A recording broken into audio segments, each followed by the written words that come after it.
Good good evening. I don't know what Good evening. yeah, I'm How are you, man? um I kind of had a shitty week last week and it was just Ooh, uh, might be our first negative podcast.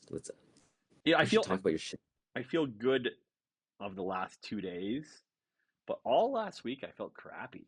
You called me out. You were like, "Hey, let's do a podcast on one day." And I was like, "I don't want to talk to you or fucking people." Oh God. And I think most of it stems from the fact that I didn't play a bunch of sports last week. I didn't book anything, and I was just not active. And then I was just kind of went into a spiral of being lazy and eating pizza. I don't know. Oh God. Yeah, it's like the depression from knowing you went full goblin mode. And you're like, fuck, I'm a fat piece of shit. What the fuck was I doing? Yeah. Yeah. It's that. Man, I can really catch myself in a um goblin mode, as you call it, where I'm like sleeping all day. I don't give a fuck about work. I'm not really accountable to anybody. That's the problem. Like I'm only accountable to mostly me. So it's hard not to go into goblin mode and order Domino's and not give a fuck. Yeah, I hear you, man.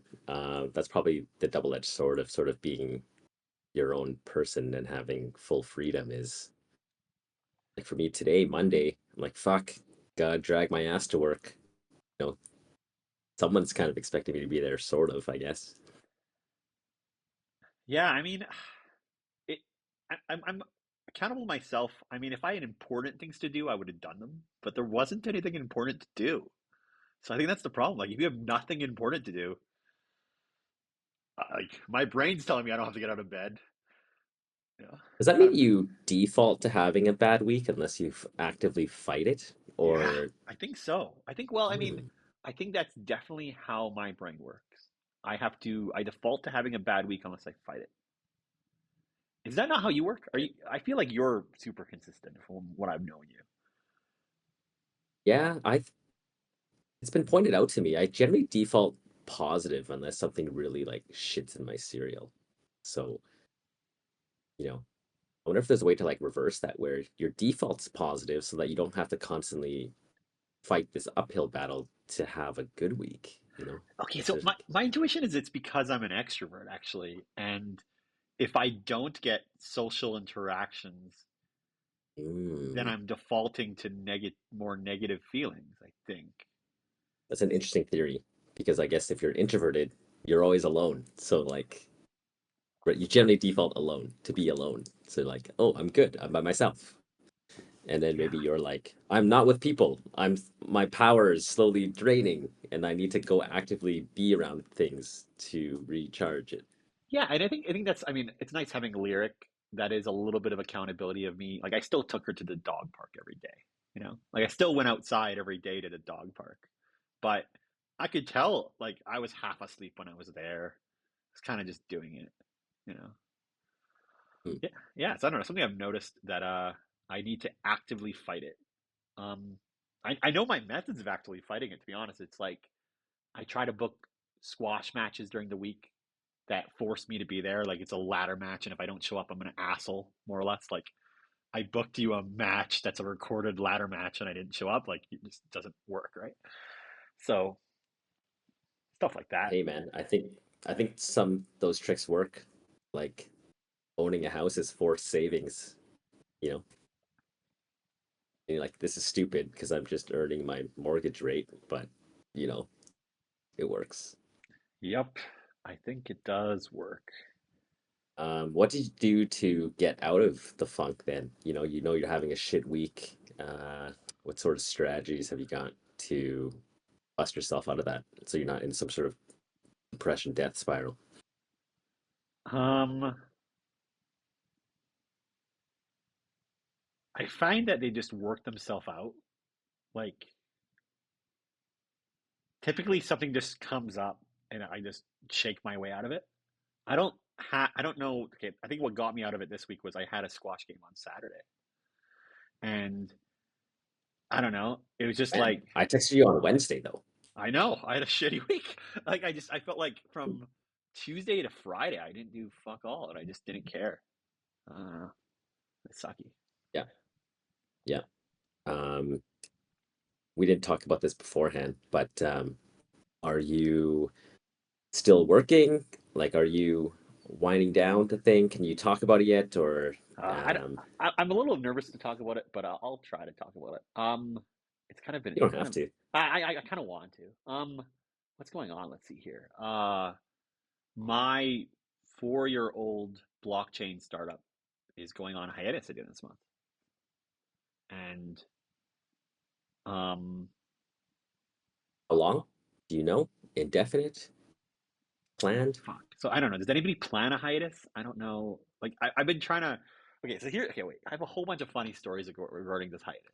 So one is all my family and friends are just like, "Oh, why is your company doing that? Like, why are they so dumb?" Like that's their first reaction, or like, "Oh, why are they doing that to you?" And then they don't realize that no, I'm doing it. That's the first thing they don't. They're just like they don't realize no, I'm in charge of this, and it's my job to call the hiatus, and I'm calling the hiatus. Right. And it's just like, They think you've been laid off and it's just you going on hiatus. You should tell that to someone you fire them. We're putting you on a hiatus and you're not coming back. so. I Okay, mean, I think so that's just comical because people always, rush to your side. I'm like, "Are you okay?" Like, why are they doing that? They're just terrible people. I'm just like, well, yeah, it's me doing it, and I feel bad for the people I'm doing it to as well. Like shit. but isn't it just your founders, or do you have employees that are have no say in the game Um, about the decision?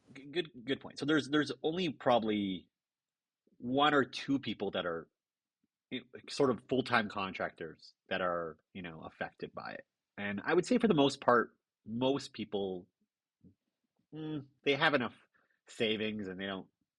They're startup kind of people, and they're used to that. They're just used to the cycles of startups of like, yeah, whatever, just it is what it is. We're on the next thing, or I'll take a 6-month sabbatical or whatever. Right? I think there's a couple people who are like, well, they have you know weddings and pay and like expenses and don't have a long runway, but there's not that many, and so it's not as bad as some companies. Yeah. All right. So how do you decide to go on hiatus? And how many people did you need to get a consensus to get agreement on that, or Oh were some God. people against it? Yeah, I mean, I've kind of mentioned it. I'm sort of like the controller. I act as the controller of the company. I don't know what the definition of a controller is. I think what it Neither is do I. I think it's an accounting term, meaning like you like see all the financials and you're like sort of CFO, but I don't know. It's like the person that like knows the future before everybody else knows the future. That's how I kind of explain it. Like it sucks when you're the controller because you see the future 3 months ahead of everybody because you're just looking at financials every fucking week. And I think it just sucks being the controller because you say things and people are like, doesn't feel that way to me. Like they're just like, oh, things are fine. What do you mean? Like what do you mean? Our customers called us last week. We have this revenue thing. They don't think about it that way. But when you're the controller, you see the data so much more often. You almost like you can predict the future. Um, but it's hard, like you said, getting consensus when you're the controller because you're telling everybody, hey, we should go on hiatus, but it takes you 3 months to convince everybody because they need their data lagged of 3 months. Right. Well, can't you present that data to them, or are they not privy to that data? Even if you present it, it doesn't hit them fast Mm. enough. That's what I've noticed. So I was trying to like I was like, hey guys, I would consider going on hiatus end of last year, just so then we have a year cleaner fucking book of financials, right? But it felt kind of rushed, and somebody came to me, nah, man, if you're gonna do it end of March. So that's kind of what I kind of So, pushed for, and everybody kind so of a just hiatus is slowly. a hiatus is a what? A complete cessation of operations? Like everybody's just gonna disband on a temporary or permanent basis? Correct. Okay, the way I've been defining it to people is it's just like a band. When a band goes on a hiatus, what happens? Okay, so when a band goes on a hiatus, this is the things that typically happen. Sometimes the lead singer goes makes a solo album. That just fucking happens, right? Sometimes the drummer's like, I'm gonna go play for my friend's band because I still like the fucking drums. It's not like I didn't enjoy drumming, I'm gonna go do it, whatever, right? I'll fucking join them for a tour, or I'll do this or whatever, right? But it's not like things cease to exist. It's not like the recording studio in your bandmate's basement isn't there. You still go play because you're bored, right? Like the recording studio or like the production company, they still exist and they still have contracts and you still have royalties in place and you have all this shit. So it's not like it all dies. It just we Oh. agree to stop being on tour. We agree to stop playing shows, right? Stop making So albums. do you guys have then residual passive income? So if everybody just goes and does their own thing, like you said, the company will still have revenues and expenses. There's a bit. There's a bit. So it's not Okay. it's not a substantial amount, but there's a bit for sure. We've kind of built that up. Um, but it's not enough. I've kind of been saying it was hard for me to understand the words, to put it into words, but we kind of lost our North Star. And it's not like we've lost our North Star for 2 years, and it's not like we didn't work for 2 years. Like we tried to do weird things, and it was almost like we were throwing shit at the wall and trying things. And it was kind of cool. But you throw shit at the wall for 2 years, and most of them don't work, and you're like, is this? Why are we doing this? Right? Mm. So, okay. So basically, it was decided that it was better to just sort of disband or go on a hiatus instead of couldn't really nucleate around a new mission for the company, essentially, right? Yeah. Very interesting. But you liked yourselves enough that it didn't make sense just to end the company and fully dissolve it, To sort of me, this in I between. mean, maybe that happens later. In my head, I mean, you got to do the counting year for 2025 anyways. You got to do it. Mm, So do it. Um, can't really, right? Yeah. and then you could also keep a shell company around if you want to, collecting your royalties and shit. That's kind of like non-operating or non-active. Is that a way to think about it? Um, but then, or watch that the hiatus maybe creates a new North Star. I don't know. And I'm not sure. sometimes a break is kind of nice. You figure out if you actually miss each other. Because you might Yeah. not. You might like, fuck, I don't actually miss any of this. So shit, maybe that was the right move. So this is something I was fucking around with, and this is giving me a little bit of anxiety over the last 3 months. But I was planning the hiatus, and then I started planning the missing stage already. Like I was kind of planning the summit for us to meet up, for us to like, hey, how's it going, right? This like rebirth already, and I realized, oh fuck, I'm doing that totally wrong. I'm supposed to give myself at least a day, maybe a month to do I even miss this shit? And I realized I was like, oh fuck, I can't start planning like the reunion before the hiatus has even started. This is fucking dumb as fuck. And I just like ceased doing that, which was giving me some anxiety. Yeah, I think that's smart because you're just like, well, I'm in the wrong mindset to think of the future. The whole point is to get into a new mindset by being on hiatus and then determining what you do once that new mindset is obtained. Kind of Totally. interesting though. I mean, I think that's a problem not very many people face. Man, I got so many fucking questions. This might be like the Chris Go for it. interviews Adil Fuck. podcast. Do it if you want to. I Um, don't know. so you've been collecting a steady paycheck from this firm for like 4 years, right? So you Uh, basically had like a mhm. normal, air quote normal, Yep. Normal. um, job. How does it feel to have that safety net? You're probably one of the few guys who's kind of seen both sides of it. Do you feel less safe now that that's coming to an end? You're sort of back on your own, gotta kill what you want to eat kind of thing. How's Yeah. that feeling? Okay. From a financial point of view, it's definitely a little scary. Like it starts off being scary. Just like, yo, you're not gonna, have this steady income that you're used to. But I'm fortunate that I've gone through this cycle 3 times already. And it's a little duller, and I feel like I'm Oh, not in what were yeah, it's not that bad. what were the three? So I would say the three were um, leaving university and losing my after my internship, that recession hit and I didn't get my job back out of university. So I felt like there was this transition period between um, going to school and then not working, and Yeah. doing an internship, like expecting to go do an engineering job right away and then not. So that's a weird one. Mm, But that was okay. The other ones were selling all my stake in Locked Room. yeah. So that was one that was a clear deviation. And then the other one was uh, leaving ADCO. So this was um, I used to have a corporate job as Right. as an engineer, project manager, and leaving there, I had to go on my own again. Yeah, so I think that was a bit of it. There was also a bunch of little ones, of the closing of the companies, like closing tutoring company, closing sweater company, closing the zombie survivor obstacle course company. There was a few micro, you know, off switches that sort of count, but Yeah. not really. Yeah. That's probably fuck seven more than most people have, right?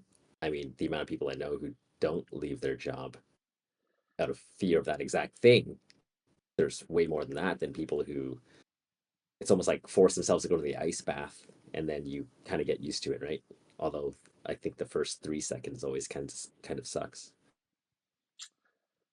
That's a good tangent on ice baths because I want to buy one. And I'm looking into buying a cold Um, plunge right now. But yeah, yeah, I don't know.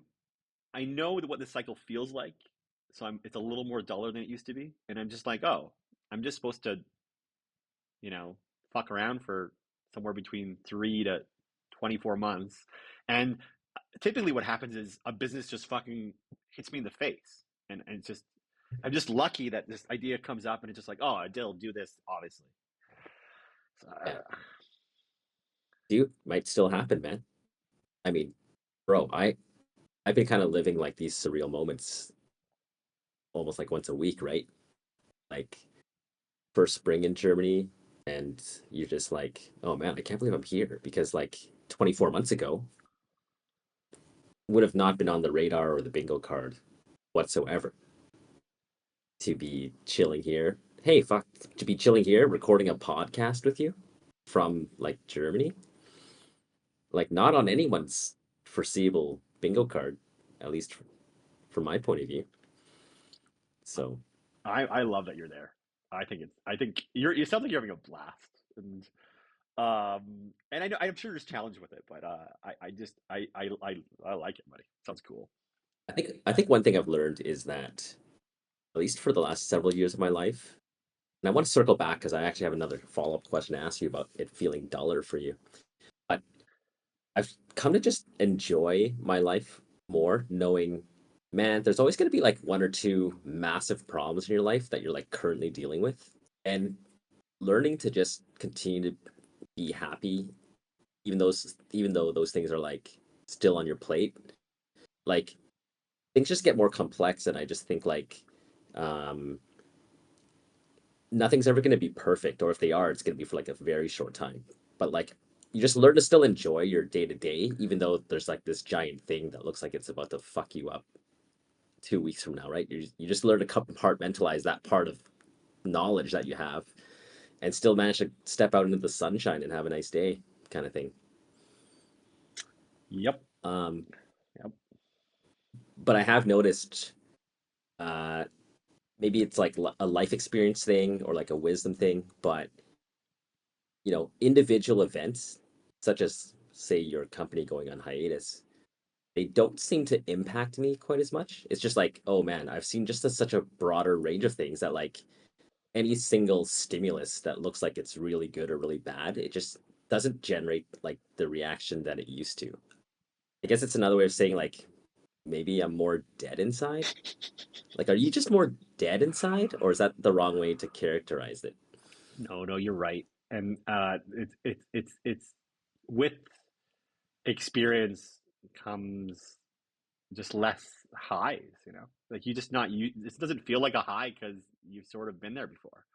Um, my good friend who's getting married in a month. We were at this water park in Vancouver. It's outside the city a bit, and he's climbing up. We're climbing up to like the scariest water ride at the top, right? And Okay. he turns to me and he goes, "Adil, I just want to feel something." And, and what he was joking about was, I've done so many things in life, I don't get to feel something very often, right? and and he's totally right. And I was just like, I get it. I get that. I'd say he's experienced more than me, as a startup guy, and done a lot of crazy things. And I just enjoyed the way he said it. He's just trying to Yeah, it's really create some funny, man. bigger thrill. It's like the hedonistic treadmill where it's like you need to do something bigger or more extreme because you're just like the baseline's just like so high. Yeah, yeah. But You got to be but I think careful, it's but better, man. yeah.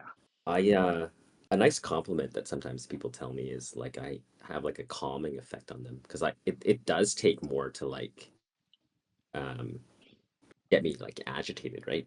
Like just like just more zen where the highs aren't as high. But then it's a double-edged sword because then like I think sometimes people want like a reaction from you and I sometimes don't give one. Like, oh, you barely responded to that. I thought you'd be like excited for that. And I'm like, well, I am excited, but it's just like you don't know the breadth of exciting shit I've done in my life. Like this is like not 10 out of 10 on the scale. It would take a lot. So it sounds douchey when I hear Put it myself like say that. that. So I don't know. It does sound douchey, just a little bit. Well, your thing's not that exciting, so I don't know. What do you want from me? So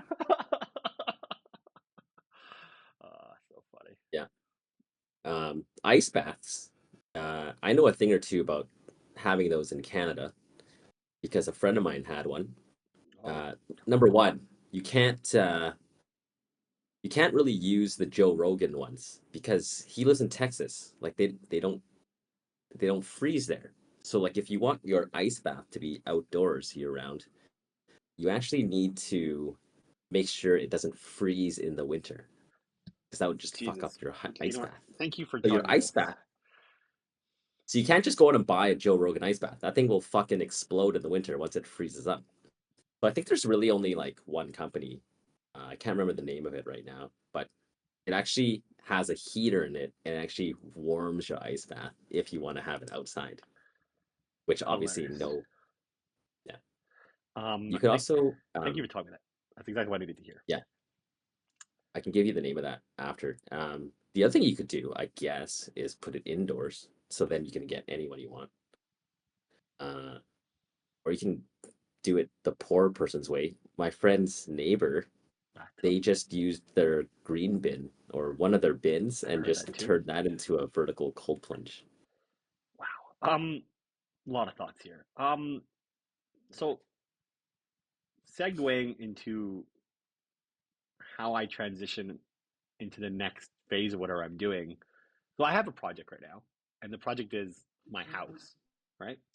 So my goal is to make my house have fun things and find how to procure these things.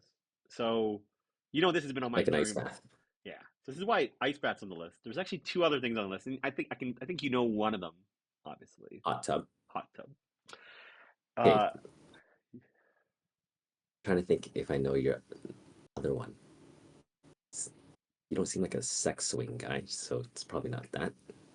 maybe that seems easy to procure, but yes. Um, I mean, All right, it's challenging to picture. I mean, you keep thinking about what the third one is. The third one actually isn't something that I think I would like, but it kind of matches the trio of the things. So Is it a sauna then? what did you say? Sauna. Yeah, it's a sauna. It's a sauna. Yeah, of course. So the It's a good reason, trio, bro. oh, it's a perfect trio, right? So the reason why that trio I want is because, um, well, they are a good trio, and people talk about all those things. But also, I think I have the perfect place for them here. at my house, and it's on my lower deck. It just looks like the perfect spot for that kind of thing. And I got a bigger plan associated with that as well, which we'll maybe go into, but maybe. So yeah, I'm trying to procure those three things. Um, and I have a crazy Is that plan to do it that I'm really anxious about, and I also don't want to share too much because I don't want to not get any negativity about my plan because I'm scared about it oh you think working, but I'm still gonna you do it. think our one you think our 100 viewers might leave enough negative comments to tell you this plan No, is not at all. I stupid? don't care about you. I don't care about our Uh, viewers at all. I care about you giving oh, you me. don't want it from hurtful. You don't want it from me. No, Okay, no, I I don't see. want. I want some like general advice, but I just don't want you to take me off the path I'm on because my path is probably dumb.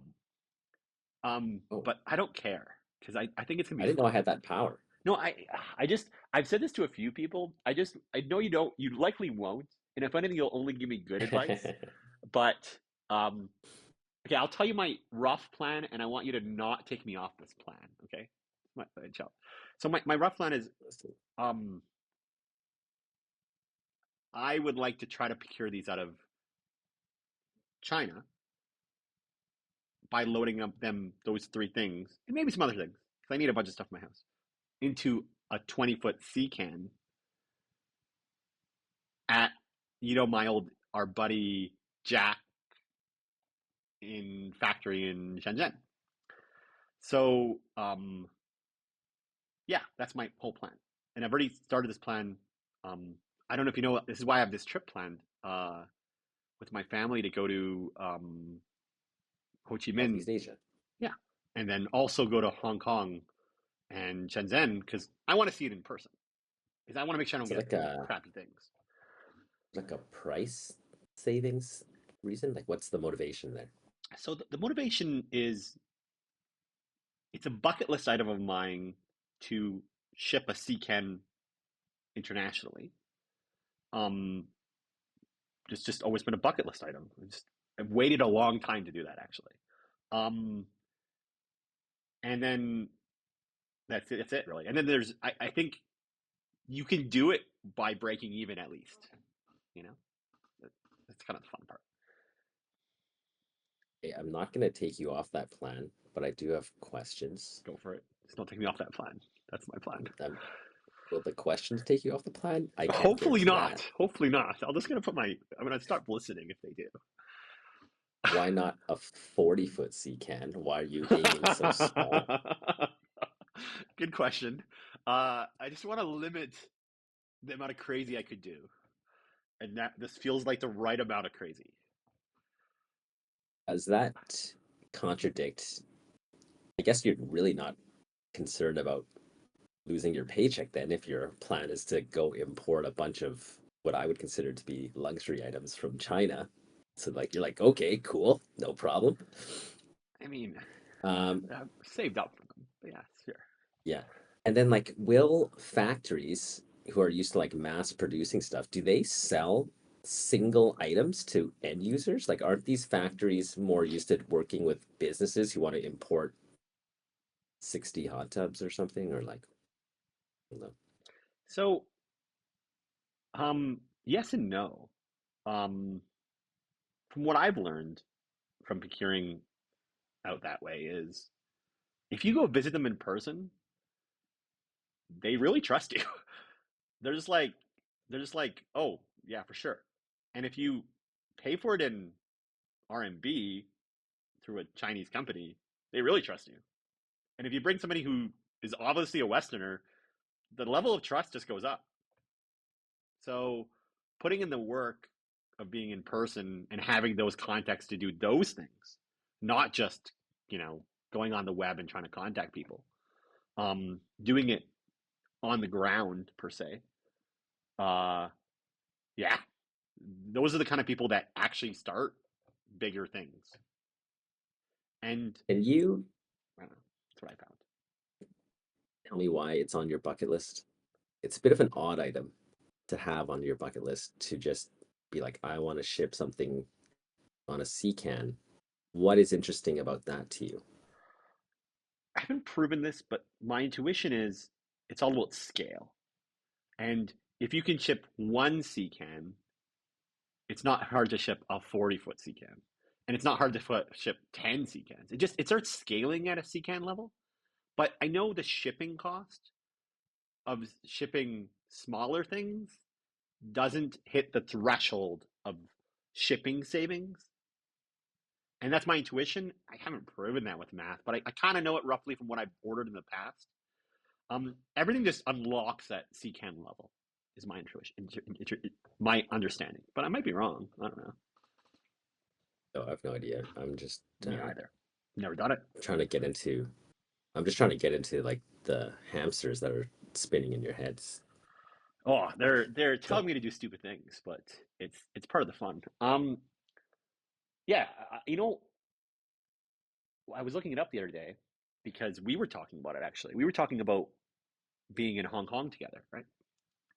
yeah. And we were in Hong Kong 11 years ago, practically this month. I think it was So you were February right, and it was 2014. 2014. Yeah, it was 2014. I looked Okay. it up. I believe. I might be wrong with this. But you're not the only guy I saw on that trip. Um, on that trip, I came from Shenzhen, I think. And it's because 11 years ago, I was in Shenzhen thinking about my Seacan plan, ordering other stuff. And do you remember we were on the plane and I fucking procured a long poster, a long um stupid And ass. say you were doing those trade show rolling posters that come in those like aluminum shells, and then you carry them around with you to trade shows. I think it was for your zombie thing that you wanted that, right? Oh man, Correct. why is my memory so good for these random fucking facts? Like, how do I even know that? So and then it was annoying because the airline didn't want me to like it on as carry on. I took it as carry on. It was fucking outrageous. But um yeah, I'm just done like that. I think and maybe I'm wrong about being in Shenzhen on that same trip. I actually didn't verify that. It might have been another year. Fuck. I thought I I looked know up I was you in had. Shenzhen 11 years ago, but maybe our Hong Kong I might be forgetting. But um regardless, I've been trying to procure from Asia for a while, and I've learned a lot, and I've procured a lot of different weird things, and that's what I've learned. I've always wanted to get to CCAT level, and this Man, is I don't want easy to path to get shit there. on you, but also Do like it. China exports hundreds of billions of dollars worth of goods a year, so like you Well, would not be well, by don't. far the first person to do any of that. Fuck no, no. But you want to be a person that does that. Yeah, I want to see. I want to learn that side of things, more than I have in the past. I don't really know why. Yeah. I just my intuition is, um, my next venture. I want it to be more physical and involve more manufacturing and more have involve more physical engineering. And I just know that's a thing I need to unlock somehow. Yeah, but I don't really know. I'm not overthinking it. It's really just it's a fun way to procure a hot tub. Yeah. Uh, that just sounds like a lot of work to me, but you and I have always gone after different things. So, Totally, dude, totally. I'm definitely not going to try and talk you out of that. Yeah. No, it sounds like fun. I mean, I'm gonna go to see my sister and my nephews mostly in Ho Chi Minh, and then yeah, I told myself a while back if there's ever a family trip that just the stars align for, I just got to go on it just because I know I won't have so many left. So that also is the other reason why I'm obviously going that way, just because. Dude, that's super wise. That's much smarter than the hot tub idea for sure. So, You know, yeah, I commend you, man. Um, yeah, yeah, it's rare to get those overlapping windows are few and far between. So I think you're super smart to recognize that and to not be dumb enough to put it off because you never know. yeah, You know, yeah. That one, that one's weird. You got to remember how much time you have left on this planet and how much your parents have as well. And it's challenging to do those things. I mean, I think my nephews won't be under the age of 10 for that long, right? like that too, right? So it's Yeah. yeah. Uh, Um, there's a good waitbutwhy.com article about that. It basically, it's kind of depressing, but it kind of says like, under the age of 18, like you've basically used up 90% of the times you'll ever see your parents. And then like once you move yeah, out, yeah, um, yeah. and you've largely used up 90% of the time of like a lot of stuff, right? So then your whole adult life, and I think maybe you and I are different. You've chosen, maybe a bit stranger lifestyle. But if people settle down and they only are with their spouse or partner, they, man, like how many dinners do you have with friends in any given year? You know what I mean? You can only have 365. And if you're like settled down, you go out once a week, that's 50.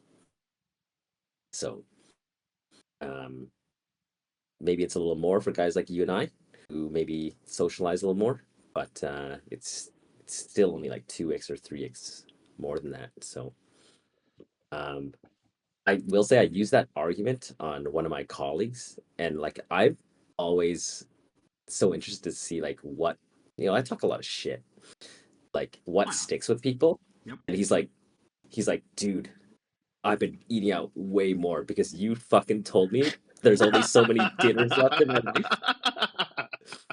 He's like, I stopped eating at shitty restaurants, Oh God. Wow. and I'm like, dude, I don't know if that was the and intent. I truly believe it though. It's like, man, you're gonna waste one of your 20 meals this week on this garbage? Buddy, wow, that's a good point. That is Yeah. interesting. So Wow. Yep. if you think about it in those really, really raw terms, like those bottoms up terms, uh, you can also justify a lot of bad behavior doing that, but you can use it for good. Remind me again when you're going. Like, We are it's pretty leaving soon. on the 9th or 10th of April,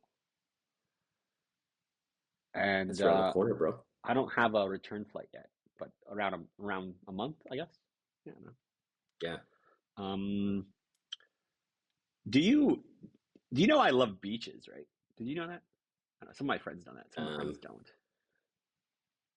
I don't think I do. I know you See, love eating a banana every day. that's true. Yeah, it's definitely true. I wonder how many people know that. I love eating a banana every day. That's just how I Well, I've stand. seen the impact. I've seen the impact of you not having one. Oh, So, totally. Oh God, every day. I don't know where I got this from. I think it's actually something like hereditary or something. Like it's in my being of loving to go to the beach. But what about the beach do you like? What part of it? I like swimming in the water at a beach. Okay. That's primarily what I like. Um, yeah, Does it that have to be a beach, or can you trick your body into thinking it's a beach, but it's actually like a no. sandbar on the river? Typically, it's an ocean with ocean water. Okay.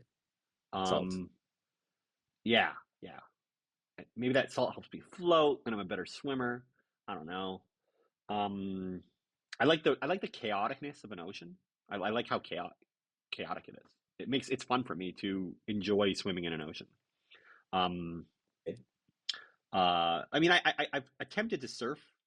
I'm not a very good surfer. I think I have the wrong build for it, but I enjoy trying. Um, but the reason why I bring it up is my mom really loves beaches too, and I think it's because she grew up near a beach. It's like she grew up, that's where her hometown was, and I think it was a part of her childhood, and I think she brought that out as us as kids. Like she always brought us to places that had beaches. So I think I don't know. I crave them as well. So the reason I bring it up is as part of our trip, we're gonna try to hit up this beach I know that's pretty awesome. Um, and I think I don't know. I know you've traveled a lot, man. But do you appreciate the different kind of beaches that are out there? And do you even care? Man, when you ask me that, I don't think I do. I'm like, shit, I'm just a beach noob. So What this is makes a like good us with beach our good? audio. You understand our audio sounds so well. I can't even tell. I can barely tell that our audio has changed. But yeah, Right. Okay. Um, do I understand a beach? I like sandy beaches versus rocky beaches, totally. Yes. and I like when the grains are uniform on Got the it. Yep. beach. Totally. Um, Seclusion, not sure if I care. Does it have to be natural? Or is it just covered in lawn chairs? Not sure if I care. You know, I don't I don't necessarily love the beach. I think the chaos of the ocean is mostly scary because I'm not a super strong swimmer. I think there's shit in there that can fuck you up, and I'm happy to not interact with like Portuguese man of war or like, the 30 shark attacks that do happen a year. Or I'm actually really scared of like riptides. Ooh, And like I riptides. think part of my Oh, nightmare is scary. like getting dragged out to the ocean. Oh God, terrifying. Yeah. Sometimes like a big wave will hit you and then you drink a lot of water and that's really uncomfortable. Totally. So, um, I would say I'm a beach noob. I'm probably mostly the guy that like guards the towels when people go in the water. Like, I'll watch your stuff. I'm like See, we beach need mom. you. That's required. That's exactly what you need. Um, See, you mentioned a few things. I mean, yeah, I think sand obviously matters. Um, what matters a lot for the swimming aspect is a good water temperature. Um, Mm. but then it also matters how hot the external is as well, because sometimes you can be on a beach that's too hot, and you know you're kind of baking near on the coastline. Um, so you kind of want a beach that's actually has some shade, which is rare. That's a rare aspect of a beach, actually. That you have, natural shade. Right. So this beach you're going to with your mom, does it have the key elements of a good beach? Yeah, Like what? it check marks them all. It check marks most of them. There's another big aspect actually as well as it's the depth of the water. Like you want a shelf, Right. right? You want a slowly going out shelf so you can walk a bit out, and then you want to be able to get some depth so you can actually swim, right? But what you don't want is a crashing. Depends on if you want to surf or not. But if you have crashing waves or too big waves, you can't swim either. So depending, um, the shelf, a sand shelf is probably really important because you don't want Yeah. seaweed or crap as well, right? Oh, I fucking hate the seaweed. God. Like when something slimy touches me, I just get all grossed out. So it's like a clump of moldy spinach. You just don't want to see it. So Totally. I don't think I'm a beach guy. Like, I mean, they're pleasant, but See, maybe you haven't been to the right one. Maybe that's just it. I think you have. I think you've been to enough beaches that you maybe touched it. But um, okay, so from what I found is coved island beaches that are on the opposite side of the wide open ocean are the best beaches. But okay, that's so not enough sand out protected beach on an island. Is it accessible only by boat? there. It doesn't. You know what? There's a lot of islands that are not boat only. Like they have airports, but Right. it can be. It can be. Yeah. Yeah. I get it though, man. I get that feeling when I'm like when I went sailing in the Bahamas. Ooh. Once you turn the motor off and you're just going on wind power, it hits like this raw reptile part of your brain, and you're just like, fuck, that's nice. I think snowboarding in powder is like that. Or I think to some extent riding a motorcycle, like you just sort of have this natural. Ooh. There's some things that hit you, and it's like your 200 million year old genes are the things that are getting stimulated because you're like, oh yeah, that's sick. And I think Wow. beaches do that for a lot of people. Wow. Water, maybe it's like we evolved to eat fish or something. I don't know. Like people feel good around beaches, and that's why people seek them out. Yeah. I feel like, I mean, I've always wanted to, I mean, this is a bucket list item. I don't think I'll ever, maybe Ooh, not ever, but like to let's own a hear it. piece of beach front property, right? But then it's not just that, Oh, it's to own a beachfront property off the right beach, obviously. Like, so, our friend, what's her name? Your friend, oh God, the one with the my friend. podcast, Alex, Alex. Okay. Mm, She, on her bucket list is to own a place off Tofino or Vancouver Island, right? Um, yep. and um, we were talking about it, and like, yeah, that hits a couple nerves because that's the only Canadian beach off the Cold ocean. water though. Yeah, it's cold water. Brown sand, dirt. No thanks. Yeah, it's not the greatest, but it's achievable for Canadians, and that's the hard part. Like owning land is just difficult, right? You'd think if you were Canadian and you wanted that, you'd just buy like a cheap beachfront in like Costa Rica or something, or like Yeah. at a beach shack there.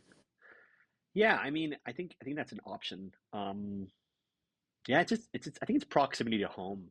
But yeah, I don't think it's terrible. I think Costa Rica is probably a good choice. Um, Yeah. Man, I've was thinking about my bucket list, and maybe it's I'm lucky. I've had a hard time like figuring out what's on mine. I was just curious if there's something else on yours, or do you just go get them as soon as like it's on your bucket list? You're like, "Ah, I'm gonna go do that thing, so that's no longer on my list." um, You know, like every 5 or 10 years, I try to write a bunch of things down that are hard, and they kind of semi get added to the list. Um, yeah, I don't think you're supposed to. I think you're supposed to try to get them. Just I don't know. The rule is don't try to get them all when you're 65. It's just the wrong way to think because absolutely. you're just not going to enjoy So them. No way. yeah, you got the sea can thing, the beach shack. I've always wanted a balcony hot tub. I think that's still attainable, but no part of my life trajectory is currently pointed that way. But like it could be if I really wanted it. It's not that bad. So, but do you have any cool ones or I'm trying to think. crazy ones? Sea Um, can one's kind of odd. I like the odd ones too. no, I mean the classic one that's still on my list is work in space. Like it's the and it's sorry, it's really abstract actually. It's um help society go to space. So Help society go to space. Dang. so um yeah, and I mean as close like as you would tell me, it's a line you've told me before. You want to be as close to the wellhead as possible, right?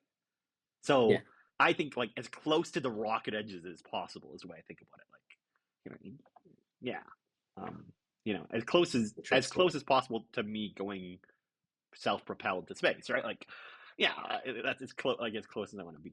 So it's not enough. Like everybody was just like, oh yeah, just buy a ticket, right? Like, nah, it doesn't work. I don't enjoy that. You know, it's Mm. it's So not good you're enough like a for me. constructor. Yeah, Yeah, you're not you don't like to be a consumer of experiences. I think you like to be like, man, I had a part, right? Like that's why you won't go buy a hot tub. You're like, no, I want to import the fucking hot tub for some reason. And that's you're right. cool. You're right. That's exactly what I'm like. And it's in all likelihood, it's not more affordable. It's not more. It's not the easier path. No way. But Yeah, I would agree. it's more time Yeah, and more effort. But it's more enjoyable to me. it's for the love of the game. I think if you enjoy the process, it makes doing that kind of stuff more fun. Um, Transitioning to being a rocket scientist could be hard, Yeah, pretty hard. but people have switched. To be honest, man, I think it's just a matter of how bad you want Yeah, anything. I know. Yeah. But Yeah.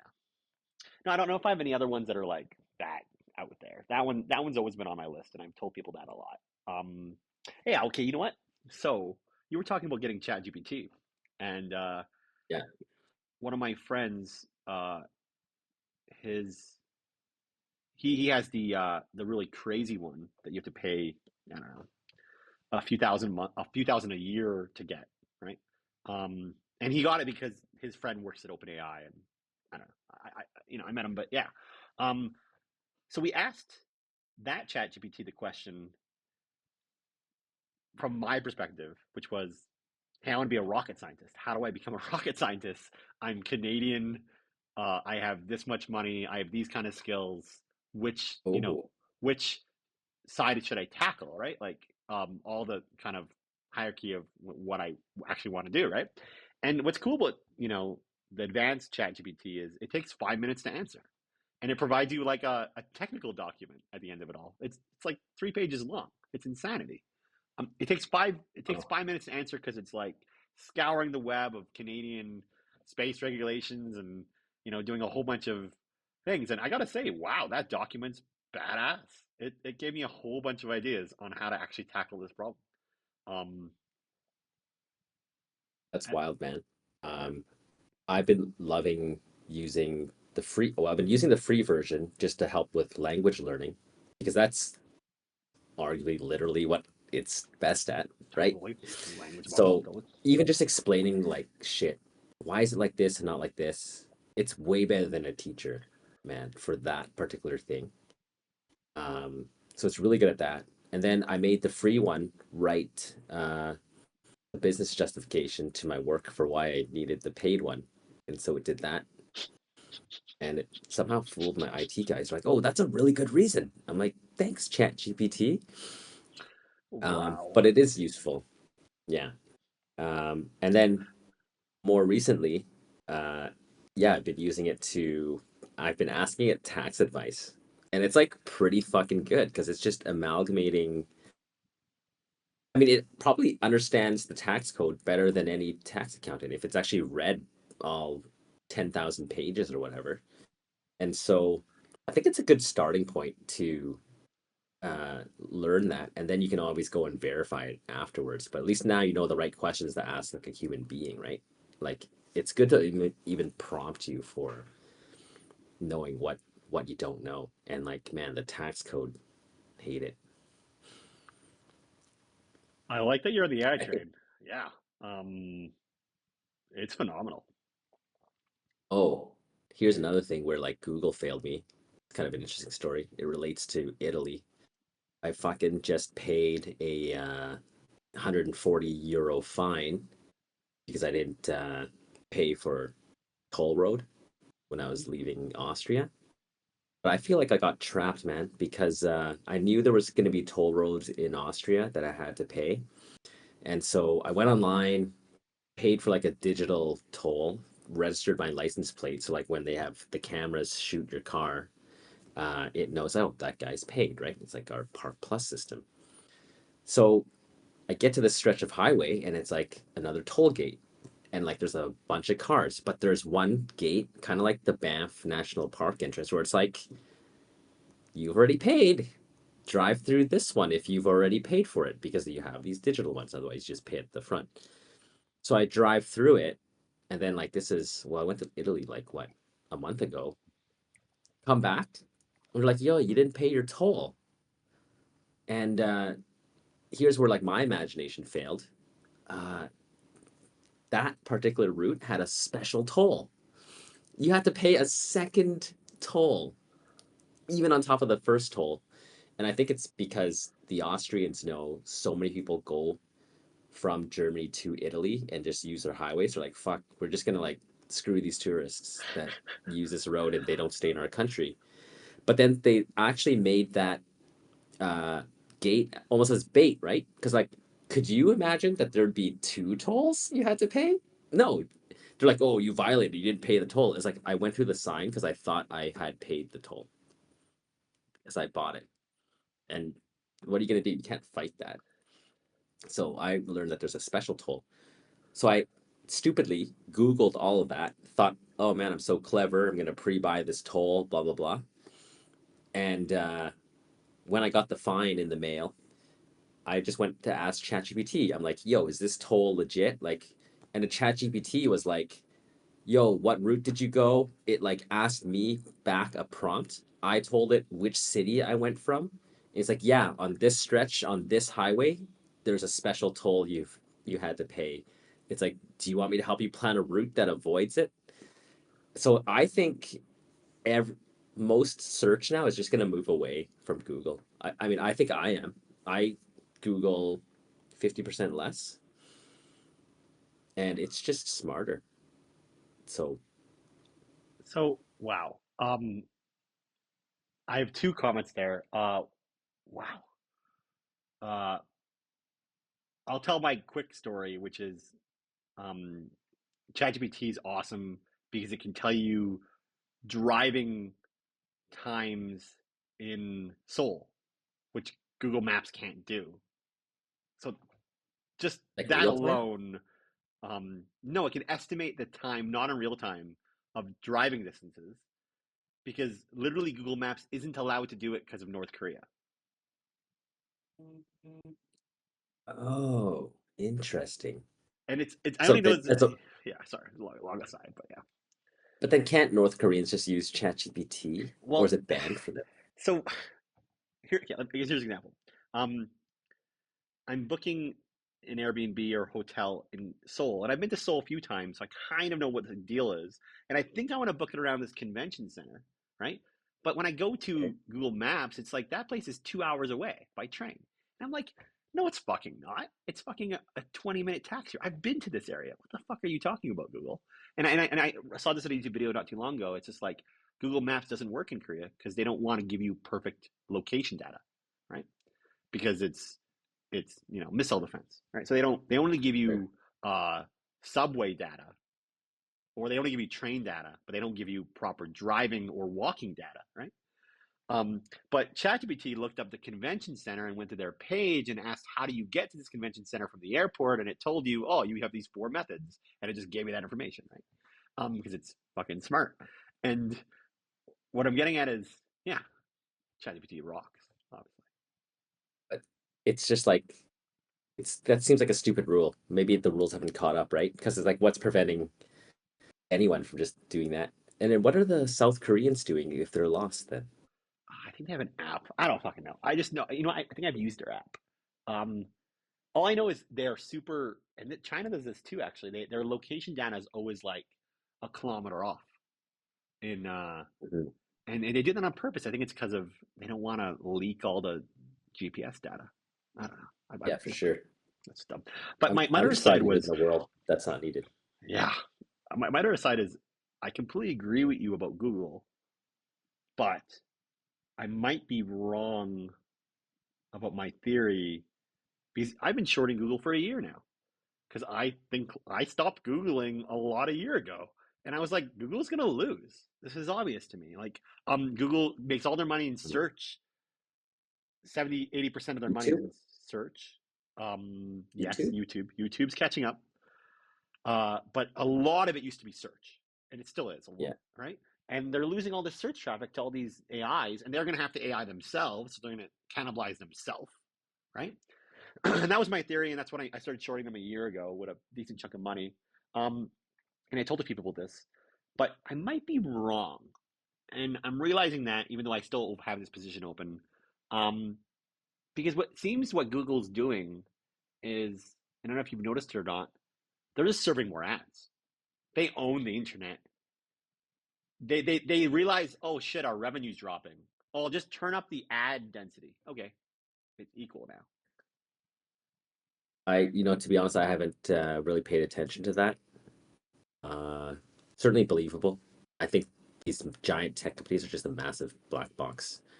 They're certainly not short of money. They just gonna buy that one company for like 35 bill that they just offered 20 bill to like last summer. So like they up it's actually crazy because I listened to a couple podcasts, like they're worth $2 trillion.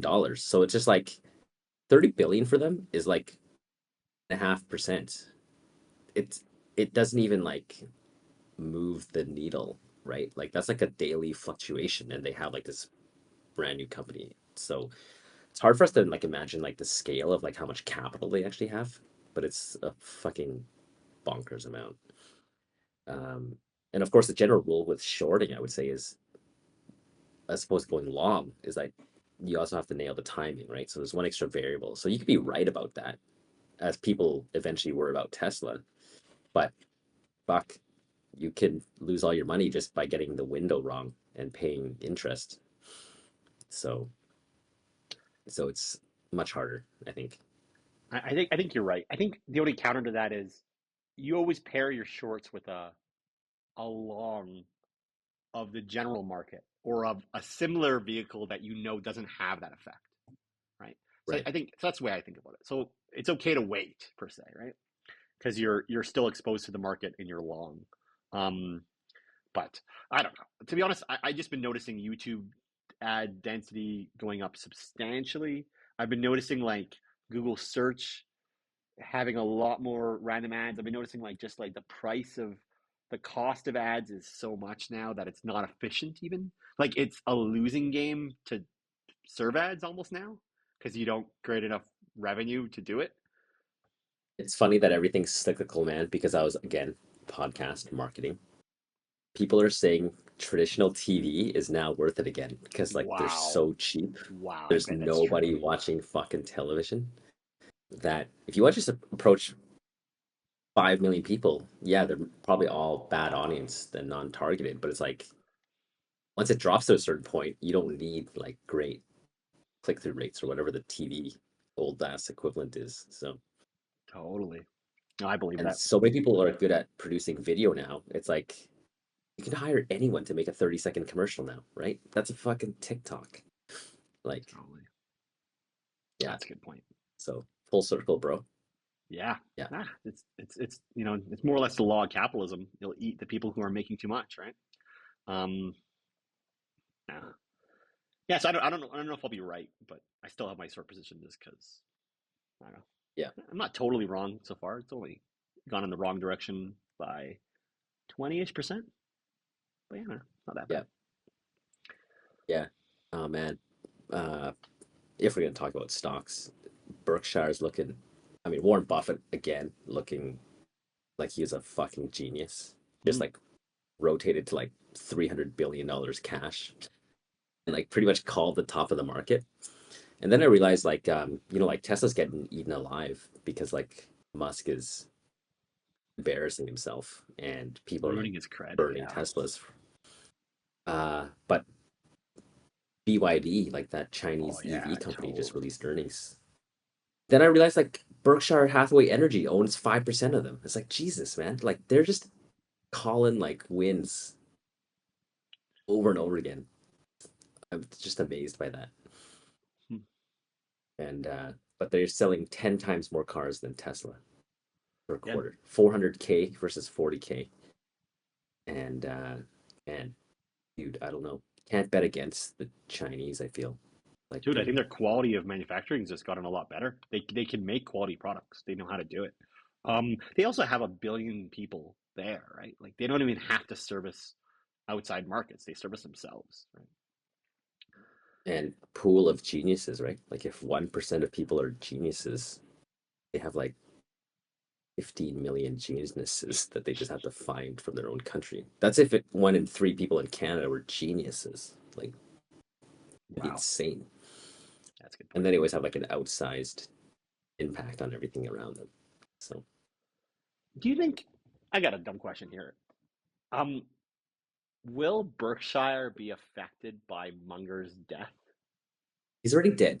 I know, but it's finally been 2 years since he's been dead. Mm, Now you'd feel it, right? Like if he was important, there'd be a drop off now, right? That's just the way. man, that's really interesting. I mean, I think the company's worse off with him dead because even Warren would say he was the brains behind it. Like he was the guy who like complimented Warren's. He was the calm guy, you know? He was just like, yo, don't do that. Totally. I think So Warren was always the more emotional guy. so you were going pro Berkshire now, and I had that thought like 2 weeks ago. I was like, oh fuck, we're kind of coming up on the effect of his death this month or whatever. I'm like, oh, and my mental model was like, oh, if it was going to affect them, it'd affect them now. Um, That's a and good point. I didn't think of that. And Just I sort of don't. like because obviously there's enough momentum where Oh yeah, right after his death, his decision making is still carrying on, and then now you're saying, okay, no new decisions are being made with him. What is the impact of that? correct. It's hard to know. Yeah. My intuition would be people are actually irreplaceable at those levels, and it should be to my gut instinct tells me I just know how founders work and startups and companies at high at like leadership levels, and on average, I think you fuck it up in what's the word of replacing leaders called? God damn it, I succession don't know. planning. Like we Succession plan, American yeah. companies do a on average worse job at succession planning, um, because they don't find the right replacement leaders uh, compared to Japanese companies. Japanese companies somehow figured that out. I don't know. I've just read that over years. I don't know how true it is, but just read that. I'm not sure that is either. And also, you'd have to buy into the fact that Berkshire is normal, which I don't think they are, because I Yeah, think yeah. you also get the benefit. Like, what are the odds two founders lived to like 100 essentially? Because like Buffett's now like 97. Fuck, man. And they're still working, right? So I think like, I feel like, okay, if the average American company has horrible succession planning, which I do agree with you, right? Like, how many times have you seen horrible CEOs just do a terrible job, tank the company more, and then the like GE, for example, or like Yahoo, horrible. But like, I think Berkshire is solid. Like, they've got a Jeet who's gonna do the insurance side, who's also like a genius in his own right. He's just like, oh, you played next to Crosby, so you look like you suck. But like, on any other team, you'd be great, right? Um, yeah, but I've been bullish on Berkshire. Like I've had Berkshire since under 200 a share on the Bs, right? So like that was like a 2.5x ago. It's uh it's a decent part of my portfolio, I would say. Probably not 10%, but like high single digits. Nice. No, I mean I don't really know enough data to prove one way or the other on that corp because I haven't done enough, you know, enough math to really prove it one way or the other. But I trust you on that. Man, But I just think it's interesting. I just like the way they think. They're just like, leave that shit alone. Stop trying to meddle with management. It's like buy good companies, keep their managers, don't fuck with something that's good.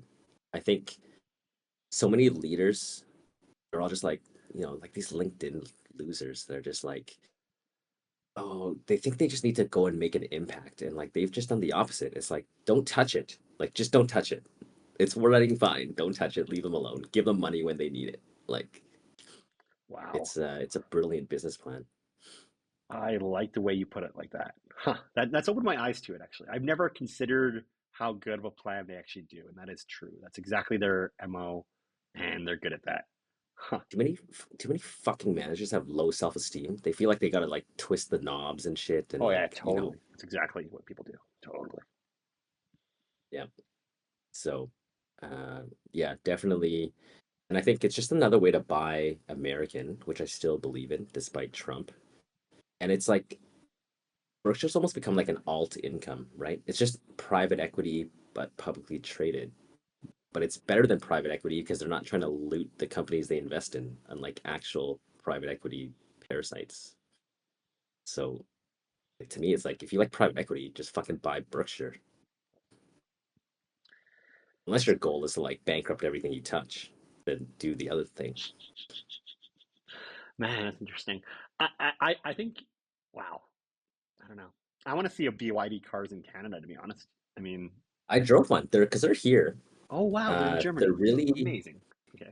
Hmm. they're like toys. Like they are kind of cheap and they have really weird design choices, but I think it plays to like their market. Like, I can't speak for like billions of Asians, but they all like cute things, right? So the interior is just like really bizarre. Like maybe I'm a victim of marketing, but I still like sleek high tech. Like give me the three German companies, and then like this BYD rolls through. It's got funky colors, like it didn't push the horn, but it looks like a car that would have like a really silly horn sound, like like Mr. Bean. Um, Funny. Wow. but but it's really funny because I think what's happening is everyone says they they vote with their wallet, with their on their values. But I see sort of like my macro prediction is like the wealth gap is getting worse, right?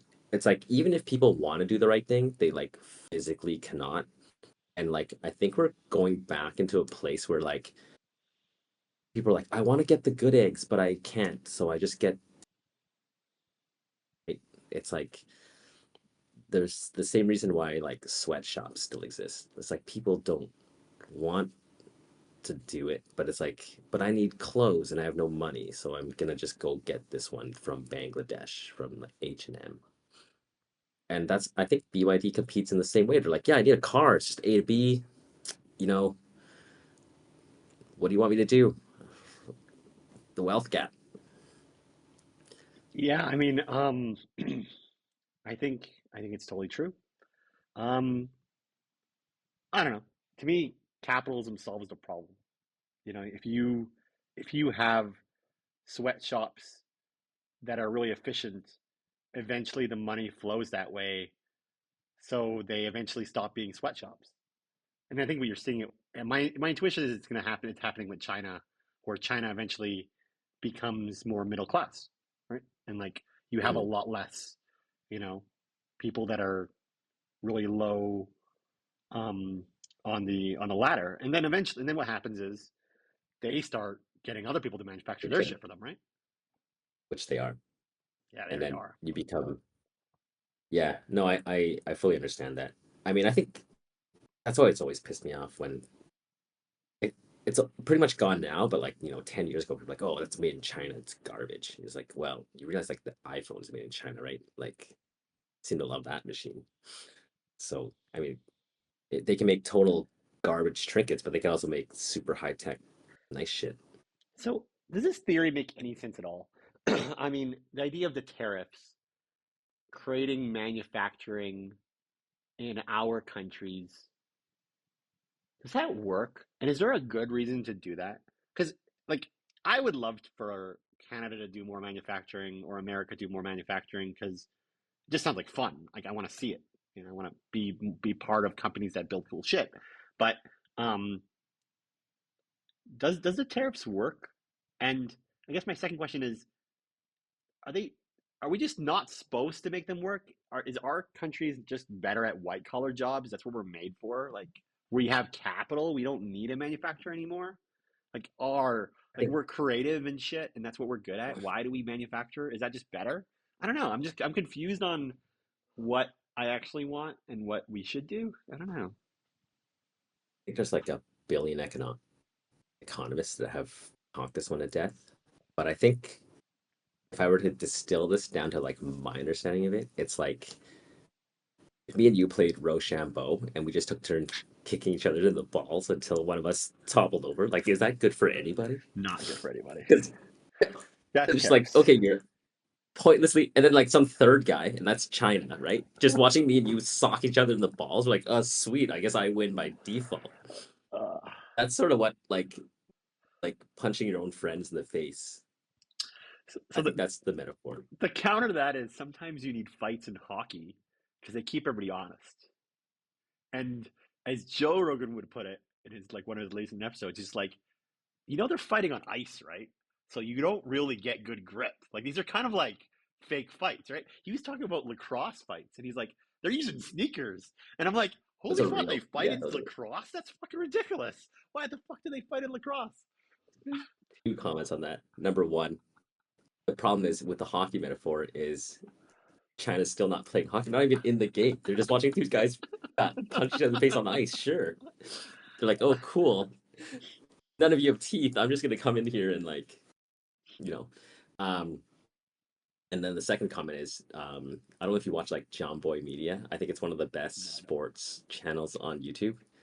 He's like never play a hockey fight in slow motion. Like you realize those guys are doing nothing to each other. Like they're just swinging at air and like grazing each other's like shoulder pads. Totally, it's for fun. Yeah. And then he just mocks them because he's like, I think he was showing like the USA versus Canada game with the Kachuk brothers. They got in a fight, like one after the other.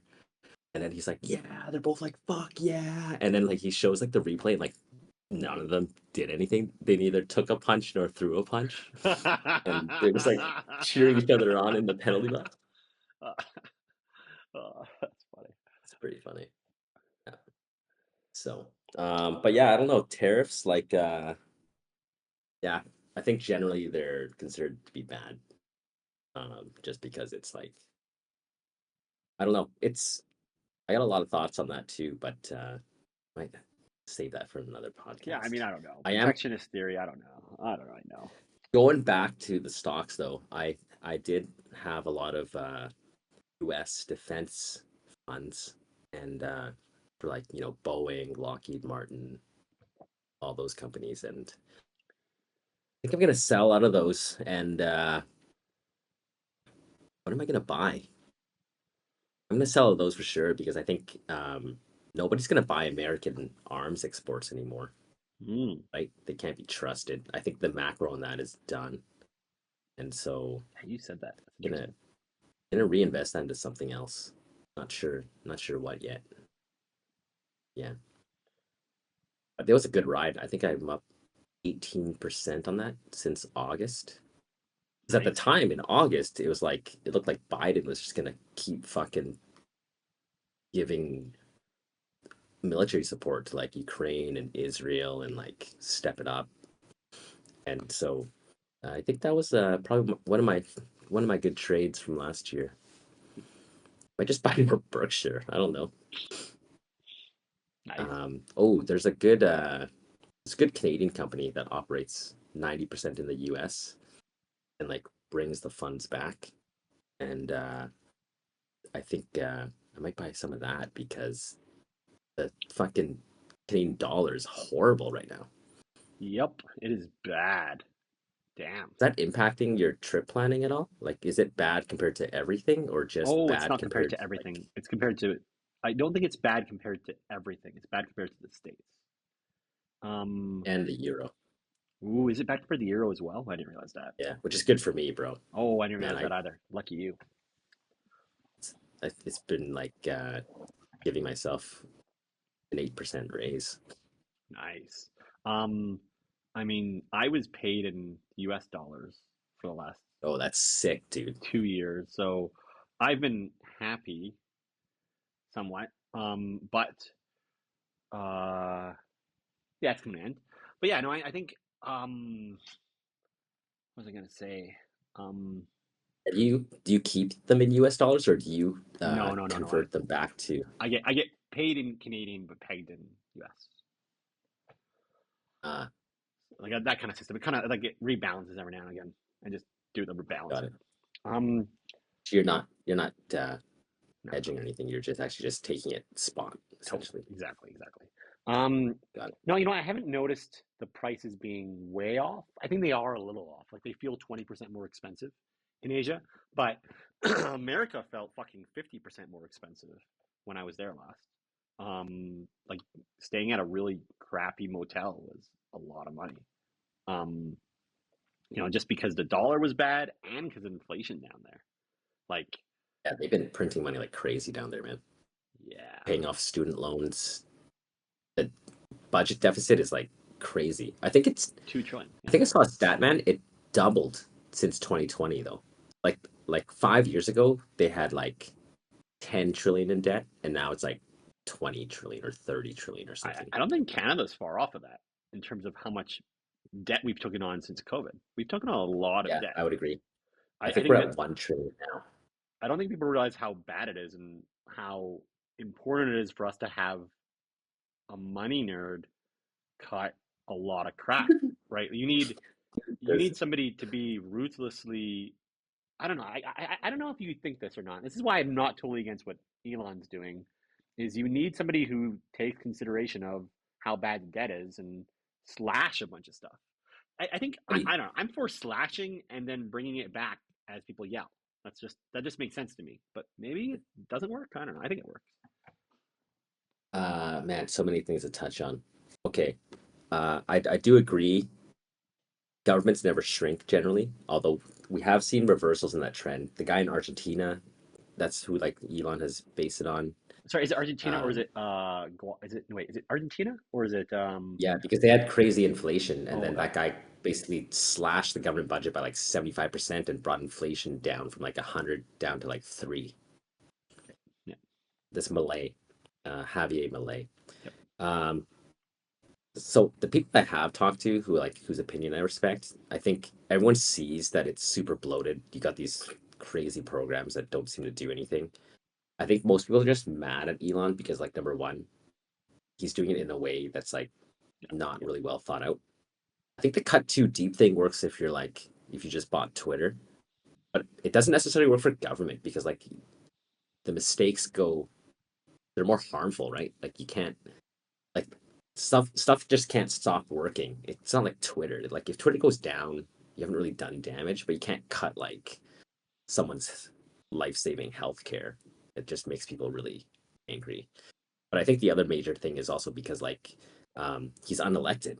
So like I don't think they'd be against uh someone doing that if it was like people appointed by government, but he's basically like this private individual that's basically bought Trump's ear by supporting his campaign. And I think people are like really turned off and put off by the fact that it looked like he just bought his way into it instead of going through like the proper channels to earn that level of power. Yeah, Um, I would agree that it's not. This is why he's hurting his rep so badly. To be honest, is because he's a villain now. He's in the it's villain really arc. interesting, Oh yeah, dude. It's super interesting that also because everyone knew like how overpriced Tesla is, but people were like, "Oh, it's the Elon effect, that's right. right? That's why it's trading at Two some X fucking crazy totally. multiple." And now we're actually seeing the Elon effect totally withdraw, and like Tesla's just going back to its fundamentals, So this is something I've which wondered. are I've wondered, does bad. this happen to a lot of billionaires where they go through a villain arc? Because, and I just haven't lived long enough to remember them. But see, to me, I mean, Elon was my idol because I like space. Not because I even like the guy. I just like that he's in space. I don't really know him at all. I can't judge him because I don't fucking know him. But I like that he likes space, and I like space. So we're friends. But I don't know. I He's think he's definitely in a it. better businessman than he is a politician, and I think he just. The question is, can it be corrected? Like, you know, he's not immune from making like a bad choice, right? It's like he just got super radicalized into the right wing, and can he?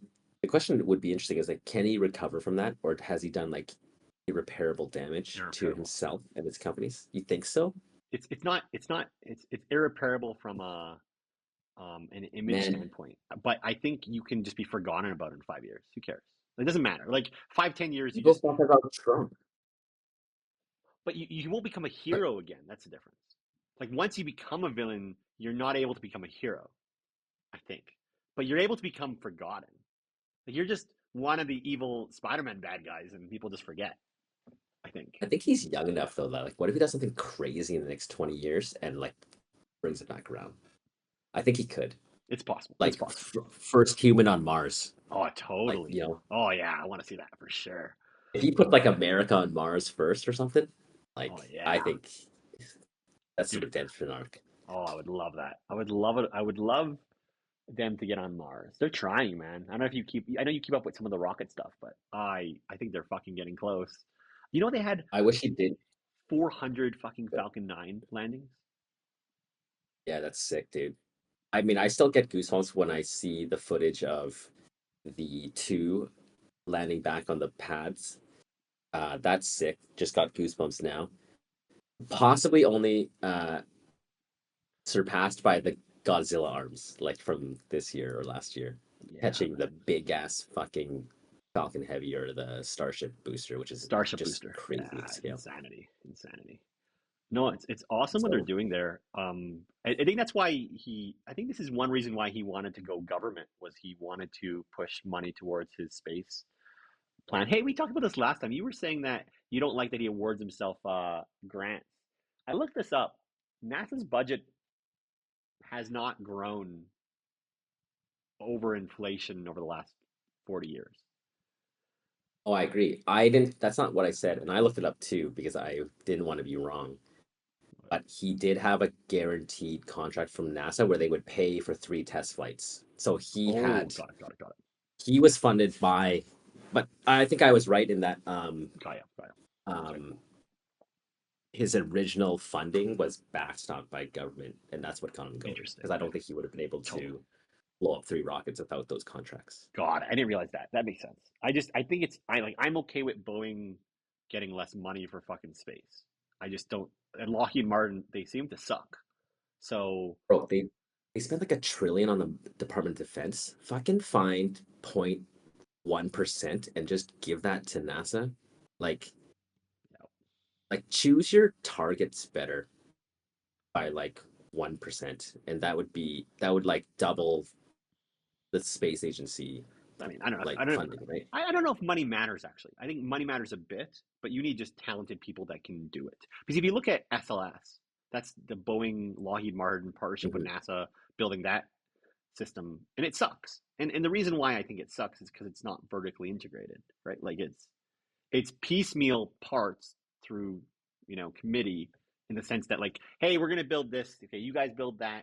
Hopefully, it all works together, right? And of course, it doesn't fucking work together, right? You can't outsource it all, right? It's hard. I think that's one of the reasons. I think first of all, I think we've come to realize like Boeing is like just horribly managed. So like of course their space side of it all comes from the top. Totally, And of course it's also the reason why China's on the up and up, right? Like I totally. mean Elon is essentially the autocrat of SpaceX. He doesn't have to make any decisions by committee. And there is like a strength in that if you're running a business to if you're the smartest guy in the business, which like hey, Elon haters hate all you want, but the guy's a fucking good technical thinker and problem solver. So Yeah. I mean, for me, I just want to see space succeed. So I'm for. you know, I'm cheering on when they do good things. But you so open I my think the eyes to side it's hard. People are assholes, and I can tell he's sometimes your ego is getting too big, and you're being an asshole. You don't realize it, right? totally. I mean, just imagine though, like his little side quest to being Trump's right hand guy. It's actually setting back space exploration, right? Because Oh, it imagine might if he be. was just It might be. Yeah. focusing on space or like making Tesla better. So I think this whole political foray is going to be a step backwards, I think, for everybody, right? Because I Hopefully mean, when not. I he's hope actually not. focused on space, it's sick. Yeah, I hope that's Yeah. not the case, and I hope they do some good stuff. Oh, sorry. I hope it doesn't set back space, and I hope they. I don't know. I hope they slash some of the budgets. To be honest. I mean, is this going to happen in Canada? Are you following Canadian election? I know that they called it over the weekend. Yeah, I did want to circle back on this. You said you said we needed like a money nerd. Yeah, Fuck, man. Mark Carney. yeah. He's a money nerd. True. Yeah, Um, the last money nerd we had was Stephen Harper, and yeah. I Stephen was Harper probably was a money too nerd. young to realize how good he was, Yep, but at least he was an economist. I totally. mean, Trudeau is, hey, you want to call Trump a nepo baby? So's Trudeau. Of course he is. Totally. Uh, too far woke, I think. And Yep. then he um, virtue signaled too much, did very little. Um, Carney though, man, fucking his parents were like teachers. He went to Harvard on a partial ride, basically earned his way through it. Was the governor of the Bank of Canada through the financial crisis, then went to England because they asked him to, and was like the first non-British Bank of England guy doing his job that he did at the BOC. Like his qualifications are really good, and like I think my fear is that all the fucking rednecks in Alberta are just gonna see the fact that he ran liberal and go for Polyev, which doesn't make any sense to me. I love how you roasted him though. He's just like Polyev is like talking about business and being pro business. Is like this guy has not earned a private paycheck in his life. Like he graduated university and became a politician. It's like it's actually really funny. So So I think I flipped. I'm like full Carney supporter. nice. So I'm on the fence. I'm okay with either of them. So at the moment, I'm just like I'm okay with either of them. I didn't. I didn't like liberals until Carney showed up, and I was like, oh, don't hate him. Cool. Um, the only thing I'm worried about is You want a money nerd. He no, I want a did the money nerd. financial Okay, but crisis. see, you need two things. You need a money nerd, and you need somebody who knows how to um, push everybody around and take control. So somebody with enough power, and this is something Trump has. Trump got enough power in his second term to make decisions because he can force you into his will. And he did it by he did it by acquiring enough power so that when one congressman goes, man, I don't support that. That hurts my state. He can go, fuck you, man. You want me to get Elon to roast you on Twitter? Because I'll do that tomorrow, right? Like he can force you to fold. So you need somebody to be able to get everybody to fold. And I don't know if either of them can do it, actually. Um, I think it could be like a slippery slope of the fascism, though. Like he's Totally, it got is, it is. But you very but you need to do fascist that tendencies. slash. If you can't slash without power, right? Yeah, for sure. There are lots of things that Canada does well. That's one thing I've learned from coming to Germany. Is like you think there's fucking bureaucratic waste in Canada. Oh God, I don't even want to know. Sounds bad. Uh, but yeah, I think finding a way to a balanced budget is good. But keep in mind, Adil, slashing is not the only way to balance a budget, man. Totally, totally. Could also grow top line. You can also grow And top I line. think Trudeau has been really bad at that. He's just Totally, not attracting capital into this country. totally, Blocking mergers and acquisitions where totally. countries and companies want to invest billions of dollars. And he's like, no. I think the one I You know remember what? best is You're right. blocking the BHP Billiton deal because he's like, oh, potash is like a fucking resource, blah, blah. And now the whole industry has just floundered, right? Like if you look at potash prices, I think we need to be honest with what we're good at. Which is we're a resource based country. There's not enough internal money. Like we're not China or Germany where we spend velocity of money within Canada does not move fast enough that our economy can grow just by Canadians spending on Canadians. Like you need immigration and outside capital coming in to put money into the country. And for like I think the last 15 years they've kind of just like rejected that, right? So I say Well, grow top line. well put. Fuck. I Fuck think, slashing, grow top line. dude, I Like can't believe how well put you put that. That was great. If I was in charge, I would just do that. That's what I would do. Jesus, I hope one of them does that. Um, I like don't have what works better, right? Coupon cutting or go out and earn more money, get a better job. both work, but yes, you pick the Funds up one that scarcity, man. you pick the one. Not to me, it's you pick the one you're able to do, and the only reason why I'm in a mindset of doing that is because I see the states attempting to do that, and I'm like, are we supposed to just copy them? Maybe that's the rule, right? I don't know. Maybe that's why Kevin O'Leary would have been able to do it because he's an asshole who's loud enough. Maybe he could have the power per se, but I don't know. And that's the Trump mindset, right? But I like your idea more. Can Carney or Poilievre do that? I don't know. Will they do that? Are they? Is that their mo to grow top line? Do they know Uh, how? Do they have experience? Do they believe in energy? What are they? What are they for? Actually, I think Carney this week already cut a bunch of liberal policies. Like I think he killed the carbon He tax did. or He something. killed carbon tax. Yes, I know that. Yeah. I never would have predicted a liberal person doing that. Hmm. So yeah, I think we got a more centrist liberal guy. He's moved closer to Definitely, center, definitely more more central. business friendly because Goldman Sachs 11 years. Like this guy understands fiscal policy and what it takes to like stimulate money flow. So I think he's better than Polyev. At least he has like the street smarts to actually get shit done. I think Polyev has read a lot of textbooks and he can go on a rant, but I don't think he actually. He's like the dog that like once he chases the car, he's not gonna know what the fuck to do. Like That's he's why you gonna need it. win. It's all about a team. That's Trump as well. It feels like. Um, it's all about putting yourself with smart seconds, right? So that's why I'm not So I totally. agree. That's why I'm not totally against Polyev right now. Is because there's two reasons why I'm not against Polyev. One is you're supposed to flip colors. it the reason why you flip colors is because, um, These people honest. yeah, exactly. All your entrenched corruption within the Liberal Party disappears because they're not in there anymore, right? So your cabinets are all flipped. So just switching colors is a good idea, and it's been 9 years, so switch colors, right? Is one good reason.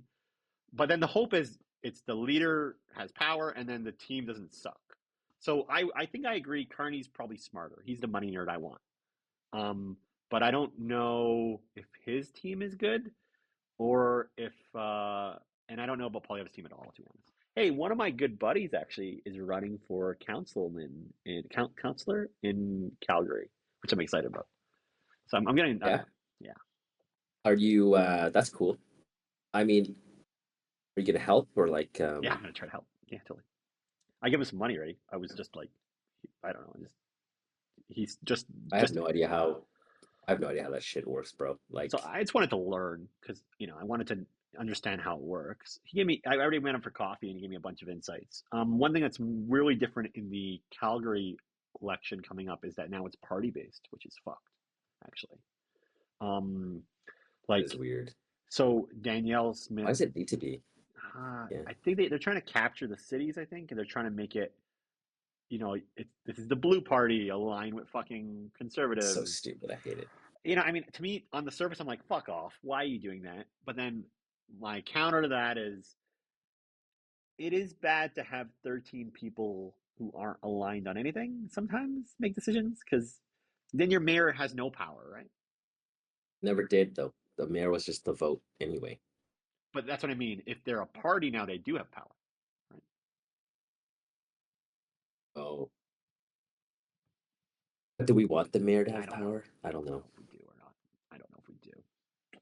I do think municipal politics has the biggest impact, right? Like if It they does. mangle the budget, like your property taxes go up, which you'll now be paying. Like then you start seeing like where the fuck is my money going? Like, um, but good for them. I do respect anybody who it's a thankless task, right? Like we shit on politicians all the time, but it's like anyone that's smart enough to be a good politician can probably make more money not being one. So like they're kind of it's a little bit selfless in a way. Like I'm not calling them teachers and nurses who are No actually way. more No, actually selfless, but selfless. Actually selfless. Totally. yeah. But that's kind of cool. And I assuming they're like closer to our age, and I think we can always have more young people get into it. He's 10 or 15 years older than me, I think. I think he's in Oh, his okay. early 50s, I want to say. It's I like think one he thing I've might just be noticed here, 50. Yeah, he might be 50. I don't know. like one thing I've noticed here, it could just be my small sample size, but like people are like disillusioned, right? Like it's all boomers running for politics. I don't think Germany is much different. And just like young people are just like, fuck, like what's the point? What's the point? So nobody even tries, and that's kind of sad also. Yeah. You know what? So Wait, you met him actually once. Oh shit, you did. You met. So his name is David Creel. I'll say it out loud, I guess. You met him because he and Hannah. You met Hannah once, I think. accelerator. Yes, yes. So maybe you didn't meet Yeah. David, but David was his partner at the time, and Okay. he might have been there that day. I don't know if he was. I don't think he was. Yeah. So he's running, and one thing that I don't know, he's been in the startup world for a long time. Um, but the one good notch on his belt is he used to run Common Good. Common Good was a laundry service that hired um, people trying to escape poverty, people trying to escape homelessness. Like they focused Okay. on um, their staff being like trying to get out of homelessness, like trying to get out of the streets kind of mentality. That's kind of like and it was successful. It ran for a number of years and successfully had a number of people, that worked through that. And that's a fucking hard mission. Not easy at all to run that. I agree, man. I think it's largely like overcoming prejudice against that, right? And secondly, of course, you're probably taking a bigger risk on the people you do hire to some extent. And how do you handle people with baggage? I guess might be one way to put it. I'm not sure. Yeah. No, so I give him mad props for trying, and um, he has a shot. I don't know. I'm not sure. Two questions on that. How competitive are these types of races, do you think? Do you get a sense of that? I don't know. This is what I was trying to figure out. I was trying to figure out if somebody young could win. And for the most part, you can't. Okay, what do I know about this? Because the most part, the reason why you can't is because unless you started going to meetings when you were in your 20s, 30s, and by meetings, I mean complain fests with a bunch of old people who talk to their local representative. Like, have you ever been to one of those? I've been No. trying to go to one and I keep missing them because I just don't badly want to go and I know what they're like already. They're a bunch of gray hairs saying there's a dog pooping on my yard. What the fuck, politician? Like that's what the meetings are like, right? They're just like complaints about old people, right? And those are the old people that vote. It's all old people that Yeah. vote. It's all old people that go to these meetings, and there's smart ones and dumb ones. But if you're not entrenched in that circle, you need those people, ground level people, to hold you up, right? Yeah. And I guess the second question is, what do you think Calgary's biggest problem is right now that like someone who runs should address? Ooh, that's a good question, man. I my my intuition is similar to the federal. It's probably money nerd is probably what you need a bit. Like you need I think COVID opened up a bunch of problems and made things good too in some ways. But you just have to close all those holes that got created. So I think again, COVID created a bunch of waste, and it's hard to undo all that stuff. So you need a money nerd to just go in and look at them all. If I were to guess, so that's a bit of it. Um, my second thing is probably the biggest problem with Calgary over other cities is the fact that we expand flat and it's unsustainable. It's totally unsustainable, and you have to fight that fight as hard as fucking possible. Because if you build flat, all you do is create more highways, more police stations, more fire stations, more water, more elect, and the property Yeah. tax base doesn't support itself. Like it's Yeah. collapsing on itself. So what you have to do Also, is the hard things, which is build density in NIMBYism, right? And building density mhm, is just hard. So you need somebody strong enough to understand the construction ecosystem, the housing ecosystem, the gentrification ecosystem, and how to fight all those things. fuck, that's hard. I agree with you. I'll also say I'll add a third, and I think the C trains have gotten really shitty just from reading our Calgary Reddit. So, from my understanding on how to fix that is, I don't know enough about it, but I know our density. Sorry, our problem is that trains cost too much money, and we're not Like the willing. fare Sorry, or to the build train itself. the build the infrastructure for trains, and what you have to do is create BRTs. So you build the BRT, which sorry, bus rapid Mhm. transit, right? Where the train goes in the future, you build those first because it's all about scaling buses to trains, right? So Mm, the obvious answer to the Green Liner now is we'll build a BRT, you dumb fucks. All the people who want to go downtown or all the people who want to go to the core are all in the north quadrant. It's all about Center Street, right? It's all mm. about Center Street to like Harvest Hills, essentially, right? And if you could build the I same would know. Green Line that's going there, but as a BRT, the problem is BRTs aren't sexy. People are like, no, I want to take the train. But you don't realize that a nice bus that gets fast access through all the traffic is just as good. But if you can build the bus line, if people use it, that's how you get the money for the fucking train, obviously. Dude, I haven't heard that take before, but that makes sense. I like that take. So the reason There's a why the stepping stone between nothing and a train. course, and the problem is they keep trying to justify it with consultants and engineers.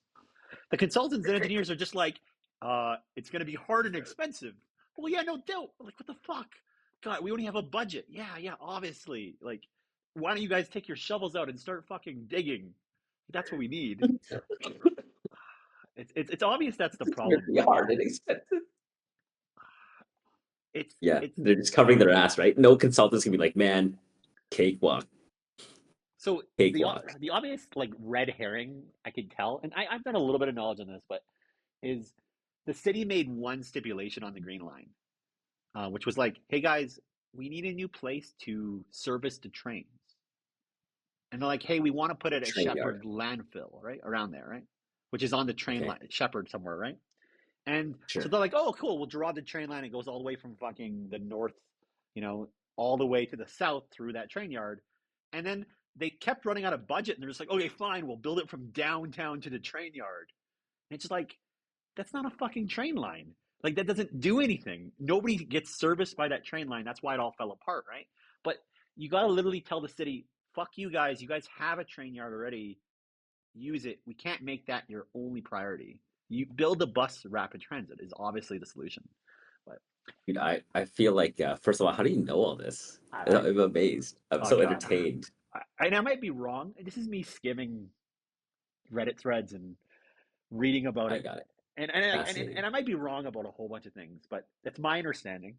And um, If, if I had to run the C train program, which again would be a horribly thankless task, number one, I would like fix the fare system because we almost had one and then they scrapped it. I'd be like, hey, people in charge, find any European city and just pick one because people have already solved this problem. Number two, one thing I've noticed is like I don't think we like respect people enough. Playground zones too, right? Where we have to fucking slow down to 30. It's like keep your kids on a leash. Like because they're protected, people act dumb because they know the government stepped in to like help them, right? Oh, we're gonna just slow all the cars down for you by 20K, as if getting hit by a car going 30 is gonna fucking flatten your child. All right. So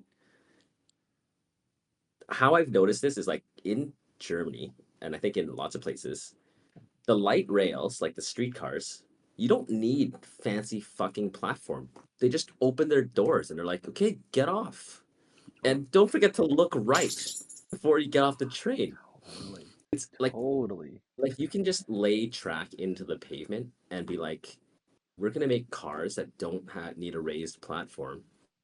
So then you don't need to like make like I saw them do like the Victoria Park station by my house, and it's like, okay, but like that's like super not necessary. Not I think. necessary. I don't know. I'm sure all the civil engineers in my life will tell me how fucking Oh wrong I am. god. But it's like, why don't you just respect the passengers? Yeah, like 10 are gonna die because like forgot to look at the cars.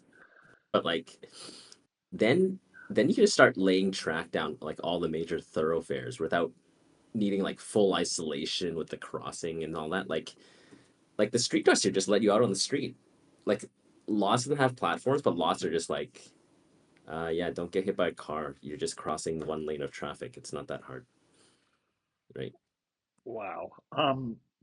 I like the way you put it. I have a feeling you're right that European cities have it figured out, and we just have to copy and paste them. And it's all that's across the board actually. That's also in like road management and speeds and all over the place. Like we're really late to traffic circles. Congratulations, but Yeah, it's we're not gonna get intercity trains. Like, fine, I'll buy like the density problem, but it's like intracity, like that's also solved. totally. I completely agree. Yeah, I don't know. I think it's hard because on average, the people who make it into these positions don't have the knowledge, right? Because we have the people who have the knowledge get paid more in other things. Yeah, it's typically it. The That's thankless job is the the problem, longest. really. The problem is you have one good teacher throughout your entire school career, and you have to catch them in a good window because they eventually get burnt out and say fuck all this anyway. And you know, I think I think even if someone goes into politics or like public service with like good intent, like the system just grinds you down so fast that like Yeah, it does. you don't Oh God. you don't make it long enough. Except Well, like maybe like Nenshi. I don't know. Like wow. You know what? It's been a long pod, buddy. I think we should call it.